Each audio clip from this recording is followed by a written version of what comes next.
హృదయం శుద్ధిపరచబడకోకుండా పరమాత్మ దగ్గరికి వెళ్ళలేము. ఎందుకంటే దేవుడు పవిత్రమైనటువంటి వాడు.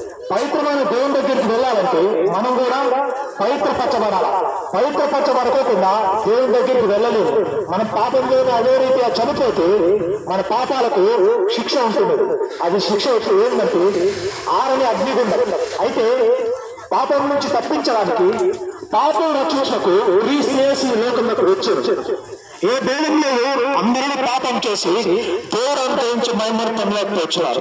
పాపం చేయడంలో చిన్నవారని, పెద్దవారని, గొప్పవారని, ధనికులని, పెద్ద కులమని, చిన్న కులమని ఎటువంటి తేడా లేదు. అందరమే పాపాత్మమే.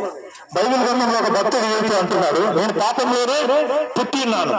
అయితే మనుషులందరినీ పాపంలోనే పుడుతున్నాము. అంతేకాదు ఆ రీతిగా క్రియలు బట్టి పాపం చేస్తున్నాము, పాపంలోనే చనిపోవచ్చున్నాము. దాని యొక్క ఫలితం ఏంటంటే నిత్య నరకం.